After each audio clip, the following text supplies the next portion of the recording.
안녕하세요 여러분, 셀프빙 TV입니다. 반갑습니다. 환영합니다. 오늘 여러분에게 소개시켜 드릴 도서는 하루하루 감정 정화 연습, 김한숙 지음 마음시선 출판사에서 출간되었습니다. 좋아요, 구독, 알람 설정은 좋은 영상 제작에 큰 힘이 됩니다. 먼저 이 도서는 출판사에서 협찬을 받아서 여러분에게 소개해드리게 되었음을 알려드립니다. 순서는 저자 소개, 저자 서문, 그리고 일부 낭독, 그리고 마지막에 저의 리뷰 형식으로 진행하겠습니다. 하루하루 감정정화 연습, 김한숙 선생님이 지으셨는데요. 이분은 지금 마음소통, 감정소통 전문교육기관 레벤 연구소 소장님이시네요. 레벤이라는 말은 삶, 인생이라는 뜻이고요. 레벤 연구소는 사는 일, 생명의 터전에 있는 우리 모두가 하나임을 항상 기억하며 각자의 자리에서 정화되는 삶을 추구합니다. 그리고 저자가 이제 사랑과 평온으로 흐르는 감정 정화의 여정에 여러분을 초대한다고 되어 있습니다. 저자는 직장 생활을 10년 정도 하고 퇴직한 후에 이제 내 삶을 살고 싶다라고 하는 어떤 화두가 생겼고, 그 화두에 따라서 어떤 비폭력 대화, 이런 영적인 공부 같은 거, 마음 공부 쪽을 접하실 것 같아요. 그리고 주로 라이프 코칭을 많이 하셨고 프로 코치 자격을 획득하셨네요. 그러면서 이제 최근에는 명지대학교 외래 강사로 재직하신 후에 여러 공공기관, 서울지방청, 수사경찰, 대전인재개발원 등 여러 기관에서 이렇게 많이 활동을 하셨어요. 그리고 이러한 기업에 대해서 기업 강의의 핵심이 아마 내 안에 나를 만나는 안나 코칭, 그리고 조직 안에서 어떤 화합과 조화를 추구하는 감정교육을 해오신 분 같습니다. 그러면 저자 서문을 먼저 낭독해 드리겠습니다.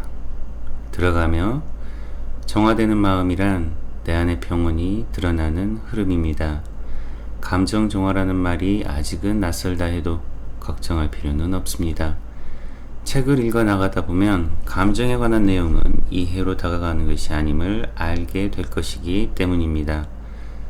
과거의 저는 나는 잘 살고 있는데 왜 예고도 없이 고통을 만나는 건지, 그럴 때 난 어떤 마음을 가져야 하는지, 회복은 될 수 있는지, 이 삶을 어떻게 살아내야 하는지 두렵고 초조한 기분이었습니다. 그런데 실은 이 모든 게 착각이었습니다. 애초에 제대로 산다는 것도 착각이었고, 고통이 예고 없이 찾아왔다는 것도 착각이었지요. 그리고 그 속에서 고민하며 닿았던 해결책들도 허상이었습니다. 단지 착각의 연쇄 속에서 맴돌고 있었다는 것만이 사실이었습니다. 게다가 살면서 지녀왔던 모든 희망과 이상이 내 삶의 소명이라는 생각도 결국 세상에 대한 나의 집착이었음을 보게 되었죠. 무력감과 수치심에 말을 삼키고 착각을 깨는 혼돈 속에서 머리 끝까지 침잠되어 지내던 어느 날 갑자기 가슴이 홀가분해졌습니다. 그리고 그 빈 가슴에서 낯설고 마법 같은 변화가 일었습니다. 나는 이대로도 충분하구나. 내가 그동안 집착했던 건 아무것도 아니었구나. 그렇게 두려움의 자리에 더 없는 평온과 무한한 위안이 스며지요. 이때가 정화되던 첫 시점이라고 기억합니다. 저는 이 낯선 기분을 확인받고 싶고 유지하고 싶어서 마음에 더욱 깊이 관심을 가지게 되었습니다. 이제는 편안하게 온전한 존재로서 살아보고 싶었습니다. 그렇게 공부를 계속하던 중 정화라는 말이 내 상태를 가장 잘 표현하는 것 같아서 삶의 수련 주제로 삼게 되었습니다. 저에게 감정 정화란 고된 여행을 마치고 다시 편안한 고향으로 돌아온 듯한 느낌입니다. 태초에 순수했던 곳으로 다시 돌아와 굳건히 뿌리를 내리는 영혼의 귀환과 같습니다. 치유와 정화는 동시적인 것이지만 이 책에서는 굳이 구분하여 표현했습니다. 정화는 불안을 다스리는 내면의 돌보기, 무의식의 의식화 작업과 함께 치유의 의미도 포함됩니다. 저에게 정화는 치유를 해도 남아있던 마지막 공허함을 채워준 명쾌함이었습니다. 그도 그럴 것이 지금 돌이켜보니 정화는 치유를 넘어 감정이 존재하는 이유와 삶의 목적을 알게 해주는 좀 더 근원적인 흐름이었습니다. 시간이 지나면서 저의 경험이 한 개인의 신비로운 체험이 아니라는 것도 점점 알게 되었습니다. 감 잡으셨겠지만 이미 세계 영성가들이 세상에 전하고자 하는 메시지와도 통하는 내용이었습니다. 더불어 저를 비롯해 많은 사람이 감정으로 인해 고통과 평온 사이에서 방황하고 있음을 실감했습니다. 이후로 이러한 감정의 신비와 감정 너머에 있는 고요함 속에 진정한 생명과 평화가 있다는 것을 더욱 단단히 느끼게 되었죠. 이것이 감정 정화에 대해 글을 쓰게 하는 용기를 주었습니다. 이 책은 우리가 살아가는 동안 일상에서 감정 정화를 갈망하길 바라며 썼습니다. 우리가 살면서 꼭 해야만 하는 것이 있다면 치유보다 정화일 것입니다. 치유는 이미 정화 안에 있기 때문입니다. 이로 인해 각자 개인의 생활이 원활하게 흘러가고 결국에는 세상의 평화를 가져올 수 있으리라는 염원도 담고 있습니다. 1장은 감정에 다가가는 마음과 감정의 본 모습을, 2장은 감정 정화의 관점을 담았습니다. 3장은 감정 정화의 흐름에 대한 내용입니다. 본문에서도 거듭 말하겠지만 정화 흐름의 단계에 매일 필요는 없습니다. 4장과 5장은 감정 정화로 인해 새롭게 느껴지는 나와의 관계와 타인과의 관계입니다. 마지막으로 6장에서는 일상에서 감정 정화를 할 때 생길 수 있는 의문을 Q&A 형식으로 풀어보았습니다. 감정을 정화하려는 의지도 좋지만 그보다는 감정을 알아가고자 하는 진심이 있었으면 좋겠습니다. 그것만으로도 여러분의 마음이 한결 가벼워지실 겁니다. 행동의 변화가 출발선에 서서 시작된다면 감정의 변화는 불밭에 누워서 시작됩니다. 있는 그대로 느껴야 하기 때문이죠. 이 책이 출간되기까지 신뢰와 애정으로 함께해준 마음시선 출판사와 나의 가족, 친구들에게 감사를 전합니다. 마지막으로 또 다른 나인 당신에게 이 책의 내용이 진정으로 가닿기를 바라며 우리 모두가 지금 여기에서 사랑과 평온을 느낄 수 있게 되기를 소망합니다. 라고 저자 서문이 나와 있습니다. 서문에서 각 장에 대한 설명이 나와 있는데요. 목차는 1장 감정의 본 모습, 이제 감정을 알게 되는 감정을 관찰하는 나의 감정은 무엇인가 하는 것이죠. 2장은 생존 모드에서 심장 모드로, 즉 에고 모드, 나의 거짓자의 모드에서 살려고 발버둥치고 나를 보호하고 방어하려고 하는 삶의 모드에서 생존 모드, 즉 심장 모드로, 한마디로 이제 셀프 모드, 참 나의 모드로 바뀌는 거죠. 감정 정화의 흐름은 4단계 감정 정화의 흐름을 3장에서 알려드리고 있고, 이제 4장과 5장은 감정 정화로 인한 바뀌어지는 나와의 관계, 그리고 타인과의 관계가 나와 있습니다. 6장은 감정 정화 수련, 그리고 그 일상에 대해서 어떤 Q&A 형식으로 풀어 놓으셨네요. 그리고 이제 제가 마지막 맺은말도 한번 먼저 낭독해 드릴게요. 나오며 우리는 감정을 그대로 바라보고 흘려보낼 수 있는 존재입니다. 삶이 평온해지는 데 있어야 할 전제가 아니라면 어떨까요? 정화로 느껴지는 진실들을 잊게 하는 그 모든 전제가 이미 내 안에 있다면요. 이 전제는 조건이라고 보셔도 무관할 듯 합니다. 즉 내가 평온해지는 데 있어야 될 그 조건이 이미 내 안에 있다면 어떨까요? 그 말이죠. 제가 삶을 말할 때 가장 좋아하고 많이 말하는 단어가 있습니다. 만약에로 시작해 괜찮다를 거쳐 사랑입니다.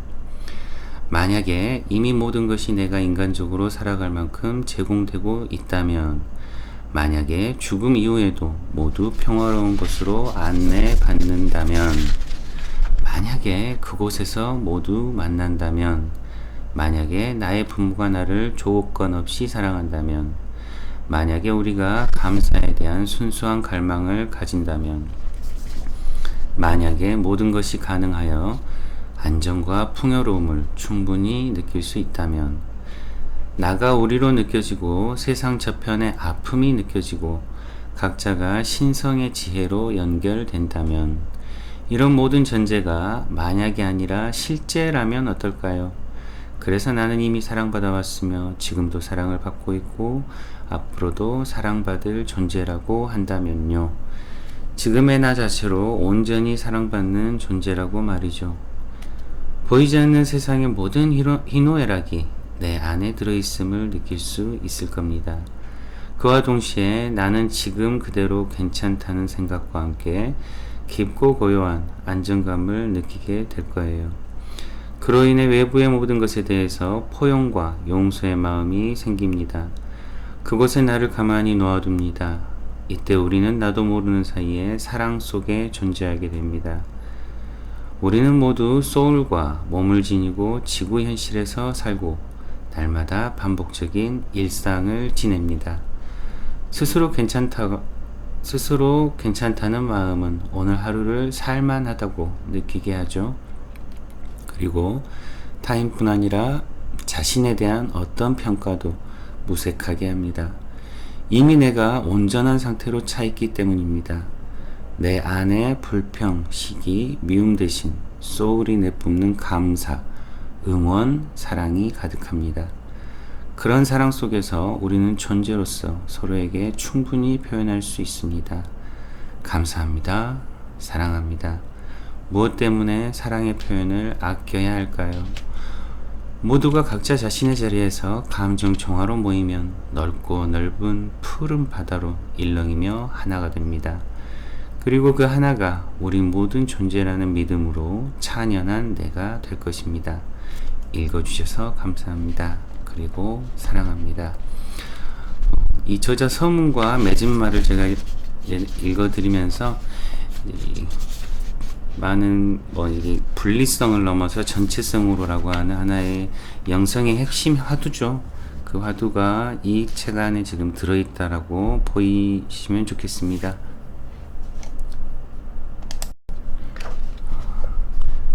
감정 정화의 감정 정화 연습이라는 이 도서에서 제가 낭독해 드릴 부분은 4장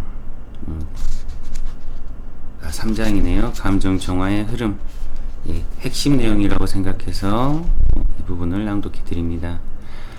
먼저 들어가는 말에 나만의 어두운 무의식 감정은 무엇일까요? 감정을 진심으로 관찰하고 수용한다는 건 어떤 흐름일까요? 감정 정화의 4단계 흐름. 이번 장에서는 감정이 정화되는 흐름을 4단계로 정리해보고 정화를 하며 생기는 궁금증에 답해보겠습니다.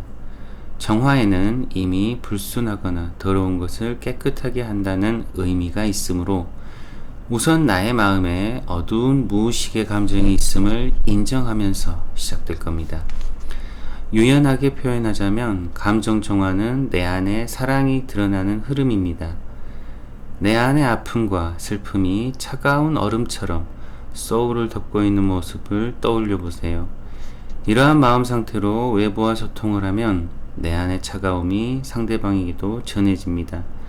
그 차가운 얼음 덩어리가 녹아 생기 있게 살아나는 소울을 상상해 보며 읽어보셔도 좋겠습니다. 소울은 참 나를 말합니다. 정화의 시작은 외부로부터 감정의 자극이 오거나 문득 의지가 생겼을 때가 신호라고 생각하면 됩니다. 편의상 1단계는 감정의 관찰, 2단계는 절대적인 수용, 3단계는 위로, 그리고 4단계는 축복과 갈망으로 흐름을 나눠보겠습니다. 이걸 총칭해서 얘기한다면 1단계부터 4단계가 감정의 관찰, 수용, 그리고 받아들임, 마지막엔 감사하는 마음이죠. 다소 평범한 상황을 가정해 보겠습니다. 횡단보도에서 신호를 기다리고 있습니다.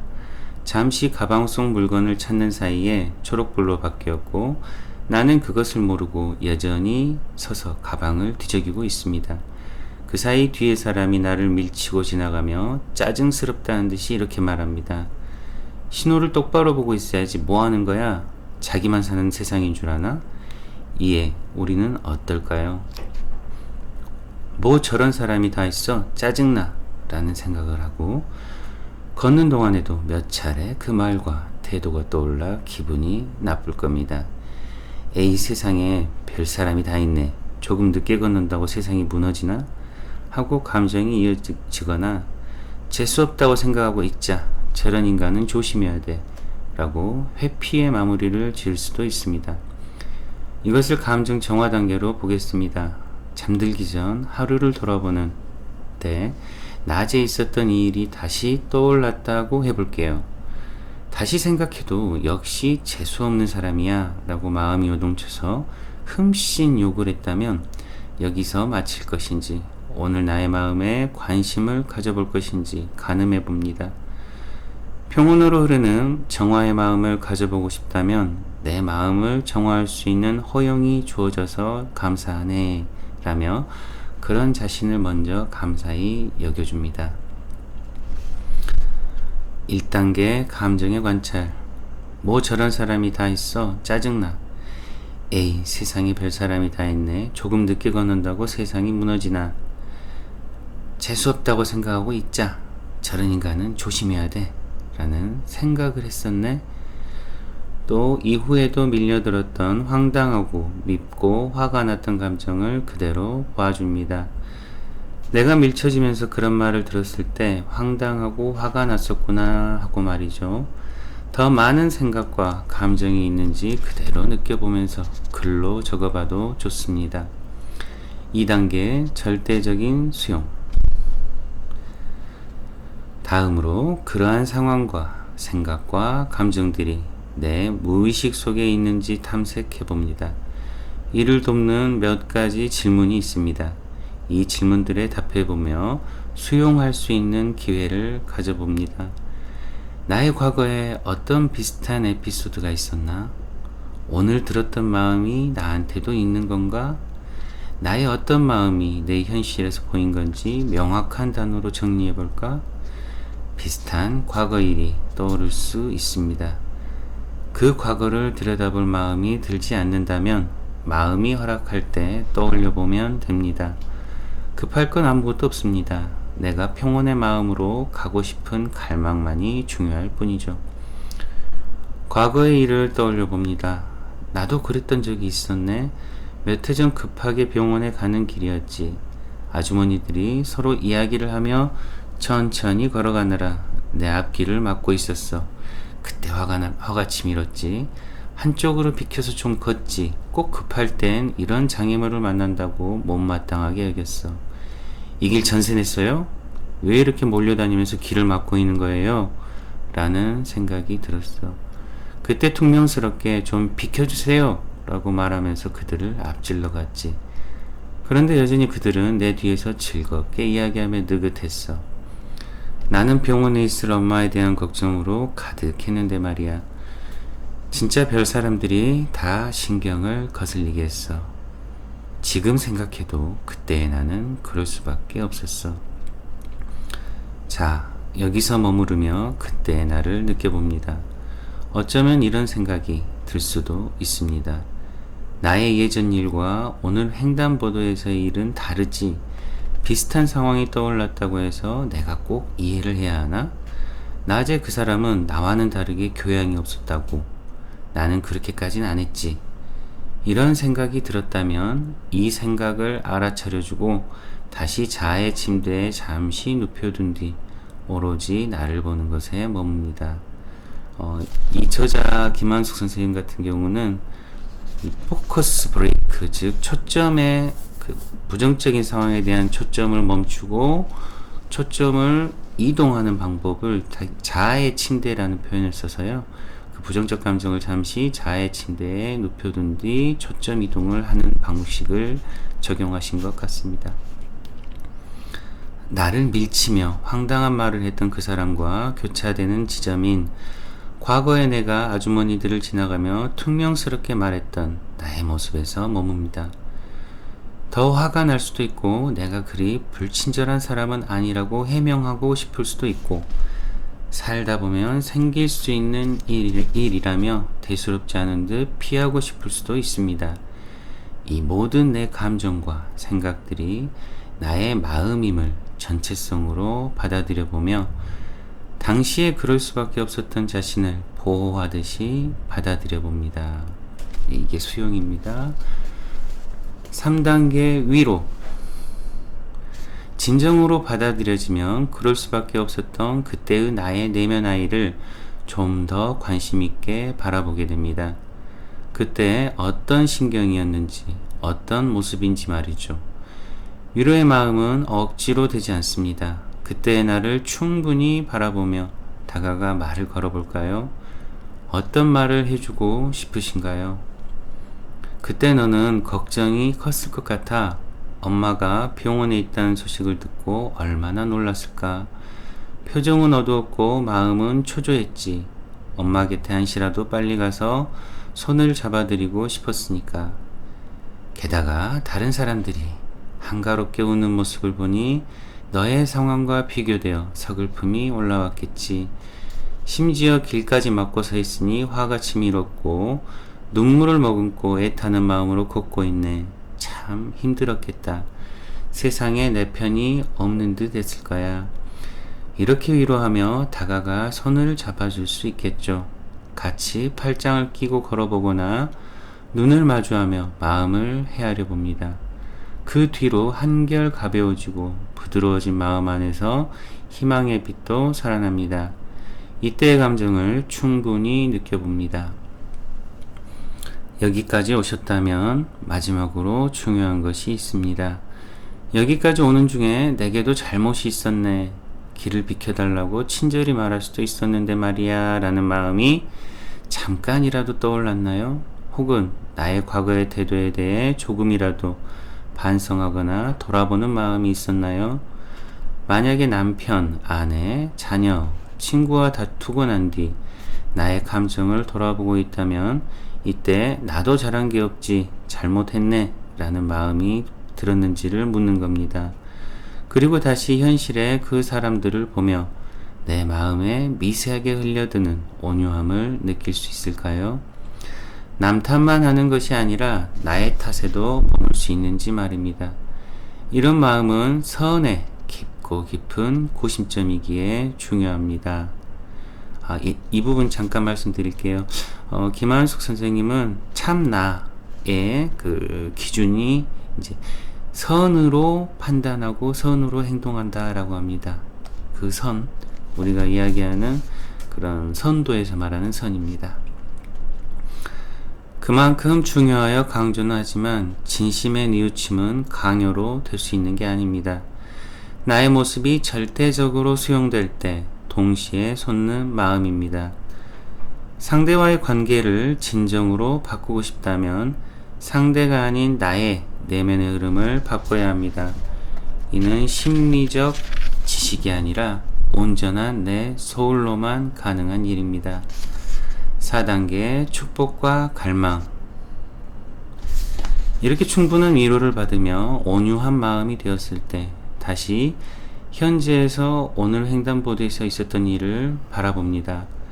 나를 밀치고 짜증 섞인 말을 하던 사람이 내 안에 위로받는 마음과 연결되면서 아까와는 다른 마음이 생깁니다.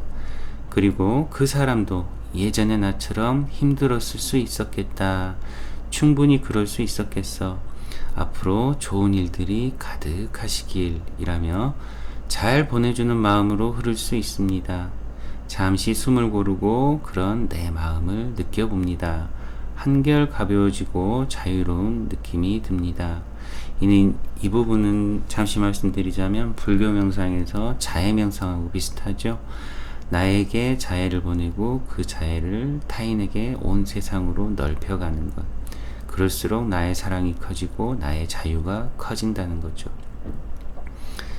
이렇게 감정 정화의 마지막에 내 안에 남는 것은 평온이 됩니다.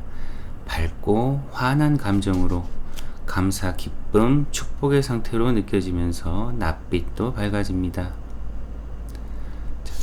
감정, 이제부터는 이 4단계가 이제 이렇게 진행이 되고요. 이제 Q&A, 의문사항에 대한 이제 답을 풀어 쓰신 것 같습니다. 감정 정화가 억지스럽게 느껴져요. 앞에 감정 정화 흐름 4단계를 읽어 내려오면 어떠셨나요? 이 정도는 노력해 볼 만하다는 생각이 드셨나요? 억지스럽다는 생각이 들 수도 있습니다.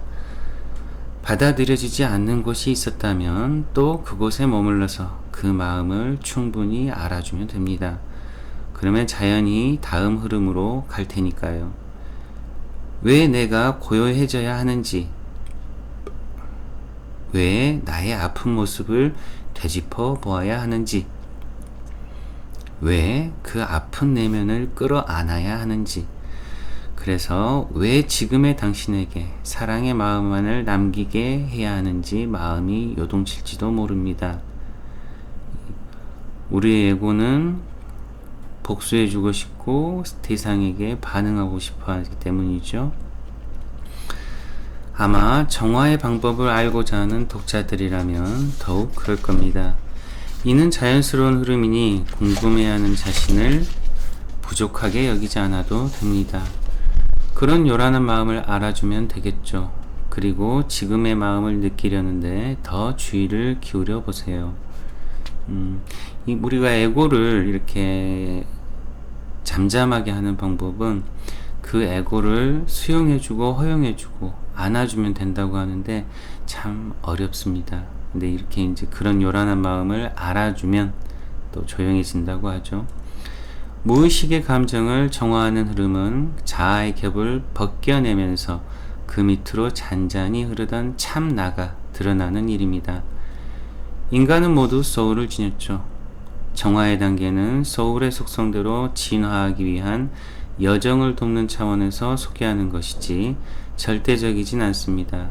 그러니 흐름의 순서는 크게 중요하지 않습니다. 어떤 상황에 자극을 받았을 때 재수없다고 생각하고 있자 앞으로 이런 인간은 만나지 말아야지 라는 비뚤어진 마음과 그 사람도 나처럼 힘들었을 수 있겠네, 충분히 그럴 수 있었겠어, 앞으로 좋은 일들이 가득하시길 이라는 평화의 마음으로 반응하게 되는 것은 분명히 다릅니다. 최종적으로 내 안에 남은 감정이 중요합니다. 우리는 그 남은 감정을 바탕으로 다음 행동을 만들고 내 현실을 만들어가기 때문입니다. 이것이 쌓여 한 사람의 인생이 미움의 삶과 평화의 삶으로 드러날 겁니다. 우리가 궁극적으로 원하는 삶이 평화이기에 정화되는 흐름을 참고해 보는 겁니다. 정화를 하며 주의할 사항은 폭력이나 생명이 위협되는 자극 앞에서는 감정 흐름을 주시하는 게 우선이 아니라는 점입니다. 폭력을 당할 때는 먼저 폭력을 차단할 수 있는 행동을 취하고 이후 안전한 상황이 되었을 때 마음을 돌보시길 당부합니다. 생명과 신체적인 위협 앞에서 마음의 소리를 진심으로 듣는다면 어서 널 보호해 라는 소리가 들릴 것입니다. 감정 정화가 어리석음을 부추기는 방법이 되지 않아야겠습니다. 언제나 지금 여기에서 느낌이 전하는 진심이 중요합니다. 이건 이제 감정 정화가 억지스럽게 느껴져요 라는 부분이고요. 다음 부분은 나는 손해보는 기분이 들어요. 감정 정화 흐름을 읽어내려오며 마음의 힘이 빠지는 느낌이 들 수도 있습니다. 왜 상대가 잘못한 것은 묻지 않고 나에게만 책임이 있다고 하는지 손해보는 기분이 들 수도 있죠. 누군가가 나의 험담을 했을 때, 가정의 파탄을 맞았을 때, 큰 질병으로 아플 때, 재정적 손실이 있을 때라면 아마도 상대의 잘못된 점이 크게 보이거나 자기를 질책하는 데서 빠져나오기 힘들 겁니다. 억울한 마음이 들고 힘이 빠질 수 있죠.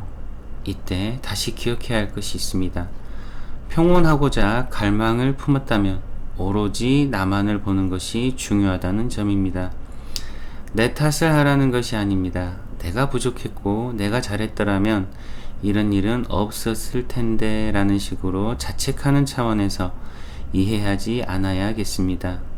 또 나에게 머물러 보라는 것이 상대는 아무 잘못이 없다는 것을 말하는 것도 아닙니다. 내가 선을 선택하지 못한 마음에 초점을 두자는 본질 관점입니다.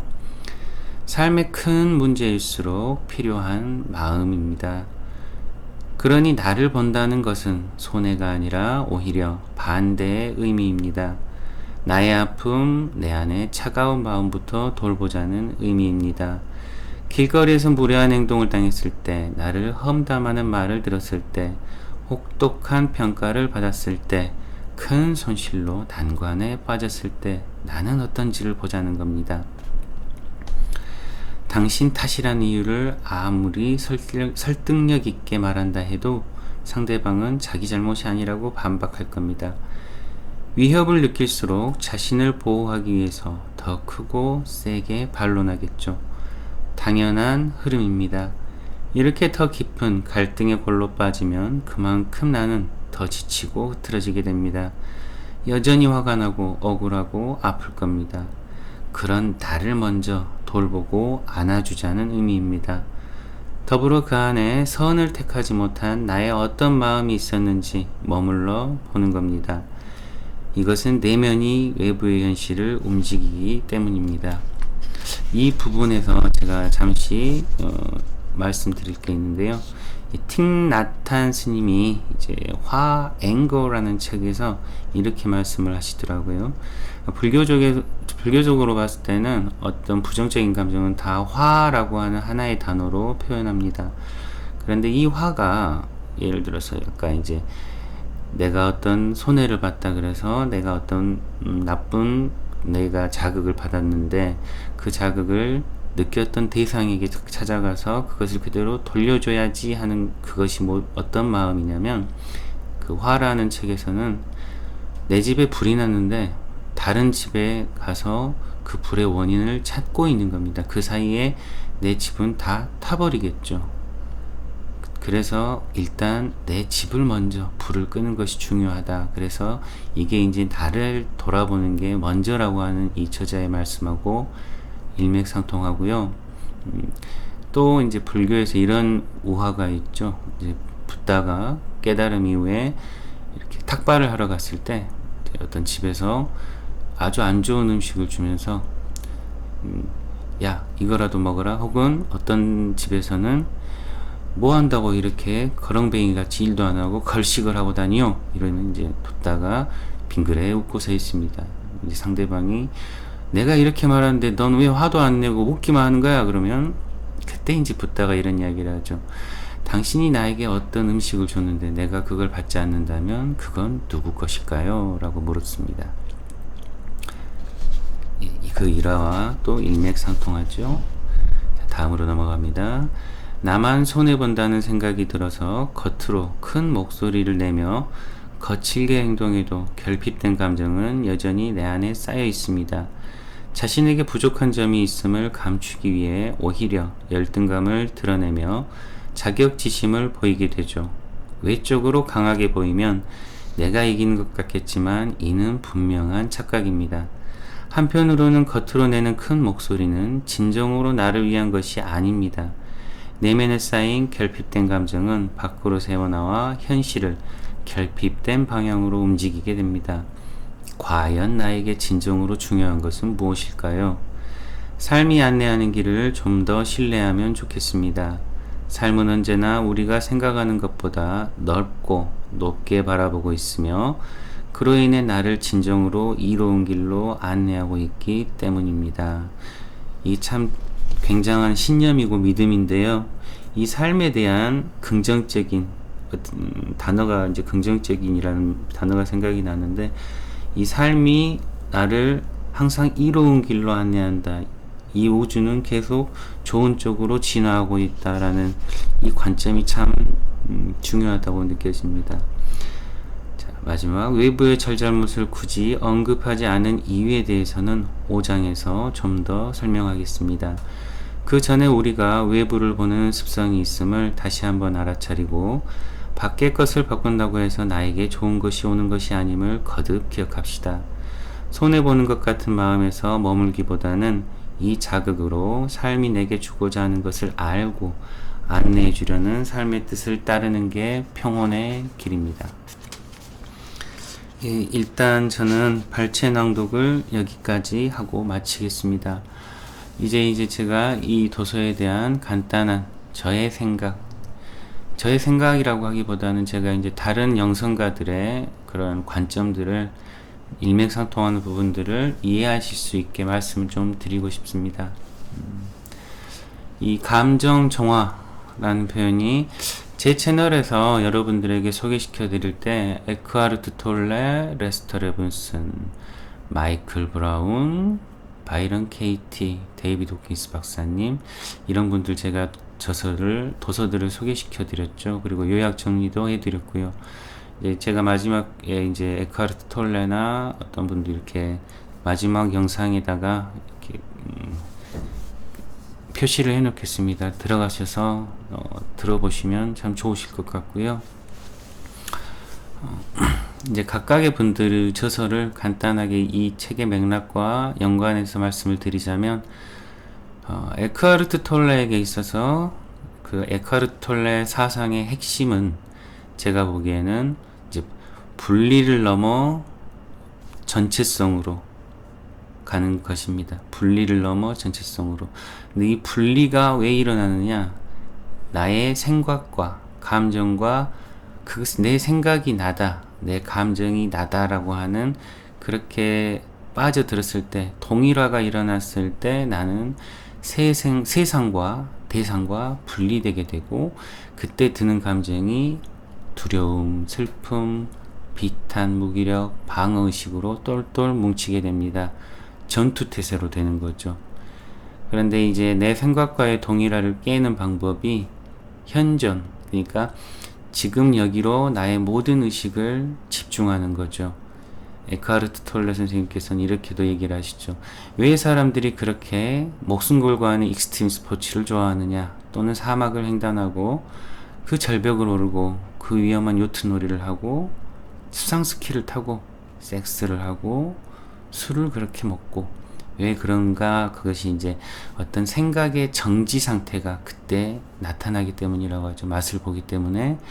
하지만 이러한 행동들은 모두 다 중독성이 있습니다. 그리고 중독의 결과는 결국 나에게 안 좋은 영향을 주게 되죠. 그게 사실입니다. 그런데 이제 에크하르트 톨레가 직접 이제 권하는 방법은, 감정은 우리가 감정 자체를 잘 모르는 경우가 많습니다. 난 슬퍼, 나는 슬픔을 느껴, 이렇게 바꾼다 하더라도 진짜 당신의 느낌이 뭔가요? 라고 물어보면 잘 모르겠어요 라는 대답이 많죠. 그래서 내 감정을 알아차리는 방법으로, 감정은 몸의 표현이라고 말하죠. 몸으로 드러나기 때문에 내 몸을 관찰함으로써 나의 감정을 알아채고, 나의 감정을 알아채고 그 감정을 알아채는 최초의 방법으로는 몸에서 가장 기본의 생계 유지에 필요한 호흡을 관찰하는 겁니다. 이 부분도 김한숙 선생님의 이제 이 저서에서 일맥상통하는 부분입니다.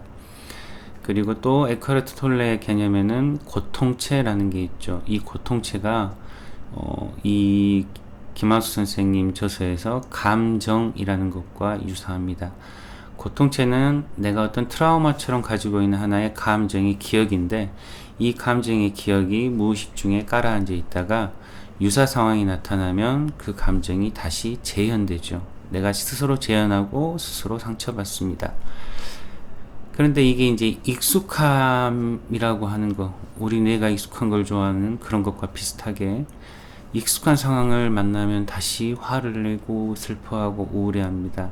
분명히 내가 갖고 있는 그 감정이 생겼던 시점과 지금의 시점의 상황은 다르죠. 그런데 똑같은 감정을 느끼게 되고 혹은 더 큰 감정을 느끼게 됩니다.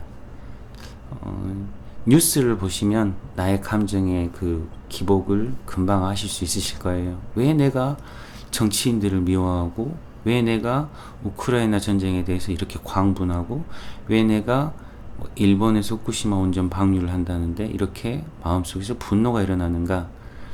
이 분노할 게 아니라 어떻게 보면 행동을 하든지 아니면 받아들이든지 해야 되는데 계속 분노하는, 끌어오르는 그 감정 상태에 머무르게 되는 게 많습니다. 에크하르트 톨레에 따르면 그렇고요. 또 이제 마이클 브라운 현존 수업도 제가 실습 영상을 제작을 해놨습니다. 하지만 굉장히 일치하는 부분이 있어요. 마이클 브라운은 대상이 나에게 던져주는, 내가 대상을 보고 느끼는 감정, 그것은 곧 대상이 나에게 주는 메시지라고 말을 합니다. 즉 대상은 우편 배달부와 같고요, 상황도 우편 배달부와 같고, 그 상황에서 내가 뭘 느끼는지, 그게 중요하다는 거죠. 그래서 우편 배달부가 어떤 청구서를 갖고 왔을 때 우리가 우편 배달부한테 화를 내지 않는 것처럼 대상에게 직접 감정을 되쏘지 않습니다. 대신 프로젝션이라고 투사로 보는 거죠. 내 마음의 어떤 부분이 저 감정, 저 대상에게 자극받는가, 저 대상에서 보이는 영상이 도대체 내 마음 어디에 있는가 하고 내 안으로 들어가는 겁니다. 그래서 마이클 브라운은 이 핵심적인 주제를 가지고 실천 방법으로 연결호흡을 이야기하죠.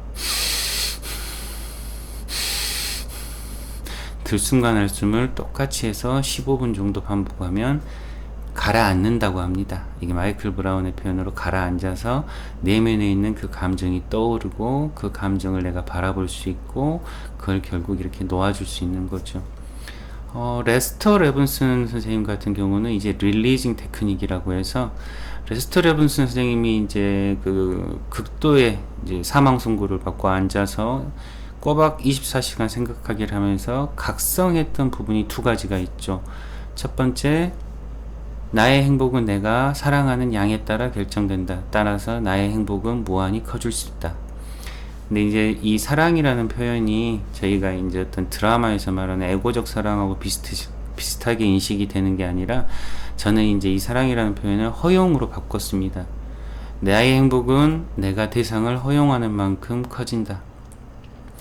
허용은 조건을 걸지 않는 거죠. 내가 어떤 대상에게 걸었던 조건들을 하나하나 놔주는 것. 그럴수록 나는 그 대상을 자유롭게 해주지만 마찬가지로 내가 자유로워집니다. 저는 그걸 좀 느꼈어요. 근데 실천하기는 상당히 어려운 게 있습니다. 저도 정화를 많이 해야겠죠. 그리고 두 번째, 레스터 레븐슨이 자각했던 것은 나에게 일어난 모든 상황은 내 생각이 선행되었다. 즉 내 생각이 원인이다 라는 것이죠. 그래서 나의 몸의 질병, 나의 어떤 어려운 상황, 나의 결핍은 내 생각의 결핍, 그리고 내 몸을 내가 환자로서 바라보는 그 생각에서부터 나의 질병이 원인이었다라고 보기 때문에 내 몸을 온전한 것으로 보면서부터 레스터 레븐슨의 모든 질병이 치유되는 경험을 하게 됩니다. 데이비드 호킨스 박사님의 이제 놓아버림이라는 도서에서는 감정 척도가 나오죠. 무기력부터 맨 끝에 사랑까지. 근데 이 무기력에서 무기력, 슬픔, 비탄, 공포, 두려움, 분노, 이걸 넘어서서 용기, 수용, 받아들임, 사랑, 여기까지 이렇게 감정이 쭉쭉쭉쭉 차고 올라가려면 그 기법이 놓아버림이라는 건데, 그 놓아버림이라고 하는 것이 곧 그 감정을 그대로 바라보고 있는 그대로 흘러가게 문을 열어주는 작업이라고 저는 생각합니다. 이제 그렇게 했었을 때 그 감정이 지나가고, 그 감정이 지나간 자리는 그 윗단계의 감정, 예를 들어서 무기력이었다고 하면 비탄으로 올라가고, 비탄에서 다시 용기로 올라가고 이렇게 되는 거죠. 이게 이제 레스터 레븐슨 같은 경우는 이걸 크게 이렇게 세 단계로 구분한 게 있어요. 첫 번째, 비행동. 두 번째 행동, 그 다음 존재. 자, 비행동이라고 하는 것은 내가 전혀 무기력한 자세입니다. 어쩔 수 없어. 나는 아무것도 할 수 없어. 세상은 지멋대로 돌아갈 뿐이야. 난 너무 외로워. 이게 이제 비행동이고요. 비행동에서 행동으로 가는 과정은 바꿔보겠어. 나는 할 수 있어. 나는 이 세상을 내가 변화시킬 수 있어. 나는 나를 변화시킬 수 있어.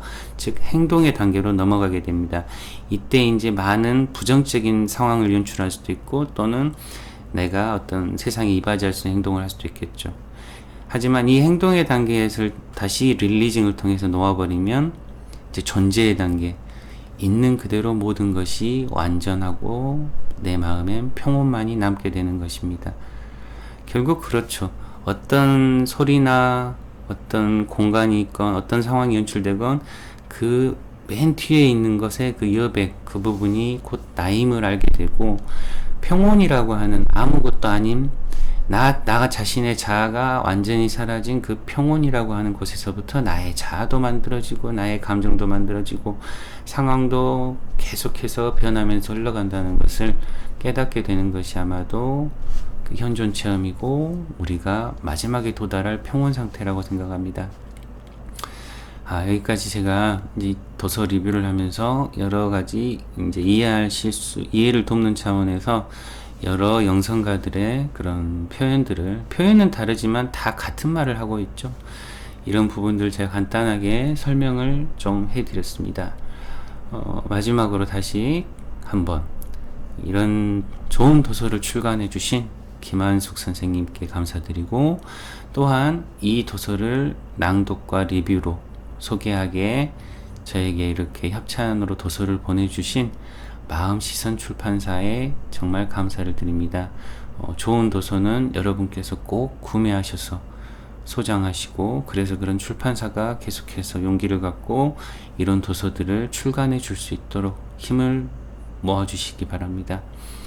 시청해 주셔서 감사드리고, 마지막으로 여러분의 일상에 평온이 깃들기를 마음속 깊이 기원합니다.